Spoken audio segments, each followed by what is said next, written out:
Hello, welcome to Podiatry Practice Mastery. I'm going to go over the AAPPM 2025 takeaways. So recently I was at one of my favorite conferences, which is in Fort Lauderdale. It's the AAPPM. So if you are listening to this and I saw you there, it was nice to see you because I saw many of the listeners of this podcast there. And it was nice to catch up with people, see how they're doing in their practice.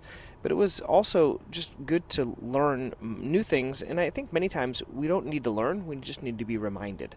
So there were a lot of a few things that were reminded, and there were some great lectures, some great topics.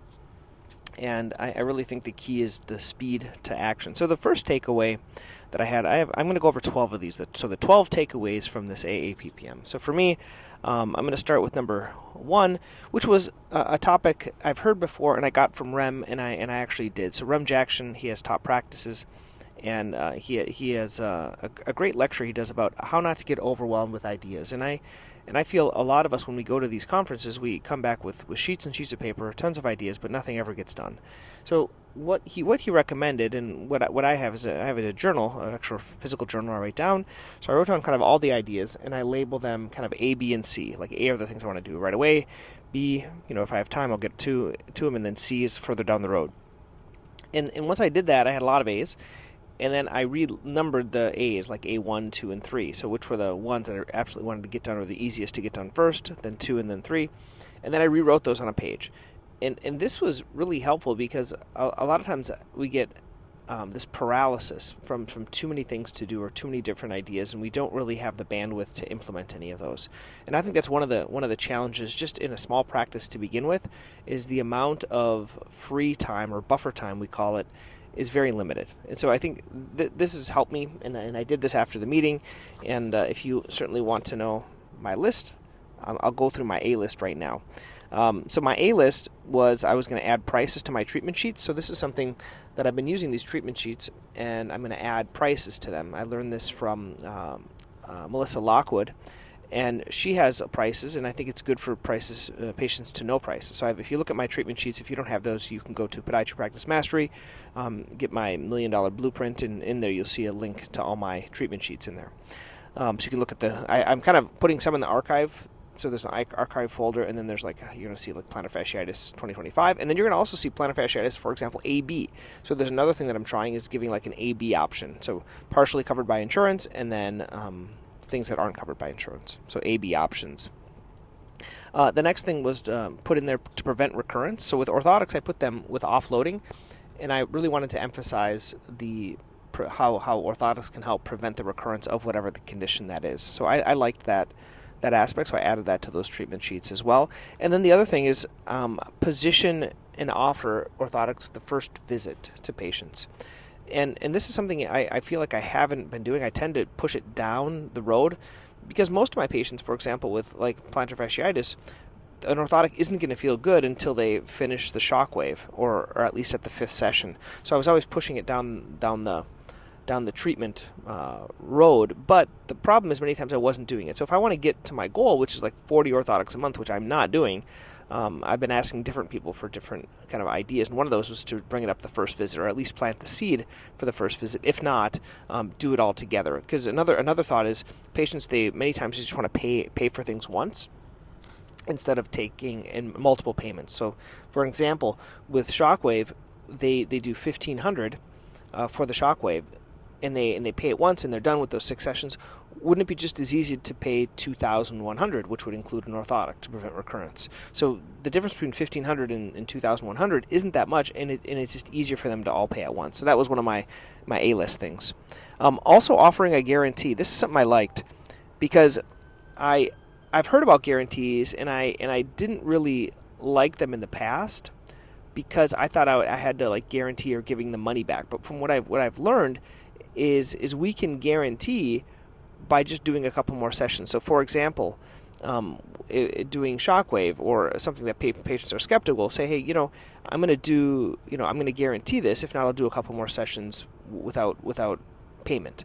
So I liked this because it kind of added a guarantee, and it's something that I do anyway. So if they do 6 sessions, and when they come back in 6 weeks, they still have some pain, I'll add another one without them paying, or even 3 months after that, I'll add another one, and they don't pay. Now, I am giving that away anyway, but I'm not getting the leverage of offering it as a guarantee. So we can, if for certain patients you can offer it, or for everyone you can offer it. It maybe depends on if you have it written on your treatment sheet or if you're just kind of saying it verbally. But you can do the same for laser as well. That's what someone else told me. And this is something I want to, this is another takeaway. I've talked to many people about laser, and I want to be a believer. I just haven't figured out the right protocol, or maybe it doesn't work. I'm not sure, but a lot of people says it does, and so I feel like it's like me that might not know what's going on. But one of the doctors said she offers a guarantee. So basically she does a treatment, and then she'll do another treatment if it doesn't work. She's not going to do them forever, but she'll do another one. So I like that idea of the guarantee. Also, I met a couple of other doctors that I really like their talk on regenerative medicine. Actually, when I went to school with, and I'm going to ask her for her protocol sheet. There was also some regenerative options to support healing. Doing Remy and Cutera for pain. So, pain and nail fungus. So I'm going to try this for nail fungus again. I've tried it in the past, but I was talking to some doctors about maybe it's not getting it hot enough for either the Cutera or the Remy. And I think I haven't been doing a good enough treatment protocol after. So I was having a long talk with the doctor afterwards, and what she does is she does the laser first, gets it hot enough, and then debrides all the nail, grinds it all down, and has them do a pretty diligent post-care. So if you want to see my post-care, you can look at my treatment sheet. Once again, as I told you before. But on there, I have like 5 minutes once a week, or once a day, and then 10 minutes once a week. And basically the 5 minutes once a day is to put on apple cider vinegar every day, and then dry out underneath the nail. And that's after you grind it all down, and then have them, then once a week, they're going to file down, and then they're going to bleach their nails with 50-50 bleach. So I've done this before with Pseudomonas. I haven't really done apple cider vinegar, but I like this protocol for this other doctor, and they say they have good results, so I'd like to try it. And the way I'm kind of going to do it with patients, because I'm kind of skeptical, is I'm going to do some case studies. So basically I'm going to say to the patient, hey, I've been doing oral for a long time. I'd like to do some case studies on you. So they're still going to get my fungal kit, but I'm going to have them do these other things, and I'm going to do before and after pictures. And if I get enough good case studies, then I'll probably start having the confidence to charge for it. So that's kind of the way I do it. Okay. Next would be schedule liposoma, which is that fat injection, and then the last thing would be to make some FAQs for some of these new treatments, like the liposoma and other things like that. So this was my my list of my numbers. Okay, so that was number 1 for my takeaways. Number 2 would be fungal laser. Maybe, like I said, and I was talking to you about how I'm going to do this trial run of the fungal laser and say, hey, I'm going to do a case study. So what would I do for a case study? Well, I'll charge them. Instead of charging whatever, I can pick my own price. Instead of $1,500, I'll do $500. We'll do a case study for them with the laser.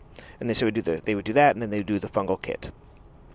Number 3 takeaway would be adding or stacking laser to my Shockwave. So I'm already doing Shockwave. I already have the pain laser. So I've just been, it's in the same room, so I'm just doing Shockwave, and then I'm going to do laser. And from what I learned from the Remy lasers, you push on it, and if it hurts, and then you mark the pain number, and then as it goes down to 0, then you're done. And I don't know if I have to learn a little bit more, if it's only short term or if it's going to last, but I feel like I know that Shockwave takes 6 weeks to start to work, whereas I think Remy is a little bit quicker. So I'm kind of been explaining to patients the difference between like a short and a long-acting steroid. Short-acting would be like the laser, would be quick, and then the long-acting is the regenerative Shockwave, and then stacking on top of that more amnio. So when I'm offering these options, offering the initial option, which is the stuff that they always do first, and then having a regenerative package, and then in that package offer everything kind of stacked together. So improving the treatment sheets with prices, like I talked about, to reduce confusion, and then adding the AB options, which I talked about before. And then another thing I always learn when I'm with other doctors is how to word certain questions. I think phrasing is something that's really important for us. So I'm going to share a couple of the phrases that I learned. Okay, so one of the phrases, when we're talking to patients, asking them, what are your goals, right? What are your goals? What do you want to get? Okay? What are your goals? Do you want to mask the pain, or do you want to heal it? So when we're talking about goals, we're going to ask them, Okay, what are your goals? I want to get pain-free, of course. So do you want to mask the pain or do you want to heal it? So when you're talking about that, you're talking about masking would be like a cortisone injection, which kind of makes it feel better, but it doesn't really heal it, whereas regenerative treatment would. And then another question is, what if I had something that could truly help you recover faster? And you ask patients, do you want to hear about that? What if I have something that could truly help you heal faster? And I find many times we are tending to tell patients versus sparking curiosity in them. And I think it's better for us to spark this curiosity in them. Does that make sense? So when you say this, what happens if I had something that could truly help you recover faster from your plantar fasciitis? Would you like to hear about it? Yes. So they're sitting on the edge of their seats. They're paying attention. So as you can talk about your treatment, then they'll be paying more attention because you've just kind of sprung their ear, okay, on what they. And then the last thing is when they say, doctor, that regenerative package for $3,000, that's really expensive. You could say, well, that's a fair question. Why do you think that is? So instead of having to defend yourself, you bring it back with a question. When they ask, that's real expensive, well, that's a fair question. Why do you think that is? So these are kind of scripts, you could call them sales scripts, but I like them, and I think they're good answers to some of these difficulties that we have of like speaking too much or only telling patients without getting them actively involved of like, okay, why is that hurting you? Or how much does it hurt you? How much do you want to get rid of this nail fungus? Oh, I hate the way it looks. I have a wedding coming up or something like that. And then, well, what if I have something that could truly speed up the healing? Would you be interested? Okay. And so kind of talking about that, I think those are some good communication techniques. And then number 6 would be to guarantee, if not improved, in, for example, 6 weeks, we'll do another repeat treatment, so doing that type of a guarantee. Number 7 would be doing ultrasound for ulcers. I've never done an ultrasound for an ulcer. So I think that would be something that would be good, doing an ultrasound for an ultrasound, and also doing biopsy. It's been over there for 4 weeks. Number 8 would be liposoma, which would be for fat pad atrophy. You could do liposoma. That's something I learned. I haven't tried it yet.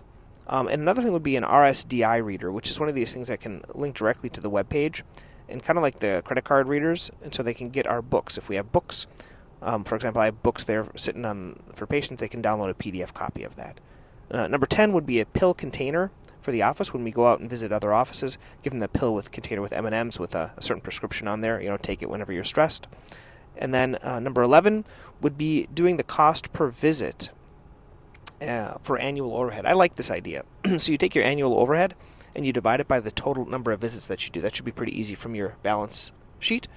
And then that tells the cost per visit. So if you have certain things that are under that, you can't be doing it, or someone else has to be doing it, right? Because it's not going to be feasible for you to keep your office open. So if it costs you $120 or $150 or $80, whatever, per visit, you're going to have to do some other types of treatments. And then the last thing would be number 12, which I heard from a lot of people, would be getting staff to do the Shockwave or do the laser or things like that I'm currently doing. And one of the struggles has been with my colleagues. They're like, hey, Don, what are you going to do with your time if you're not doing all those treatments? And I was talking to a doc, and he said to me, well, Don, what you can do, the same way you have a scribe you're paying for, you could just get a part-time staff, and they could do your Shockwave for you, and you would just pay for them as well, the same way that you're paying, because you're going to buy your time back to do other things, and then they might buy into it. So right now they're not going to want to do that, but they might want to do that in the future. Anyway, so those are the takeaways from the AAPPM meeting. If you had other things, shoot me an email, don@podiatrypracticemastery.com. I'd be happy to share it with the rest of the group. But if you guys found this beneficial, please like, share, and put a little comment under this episode.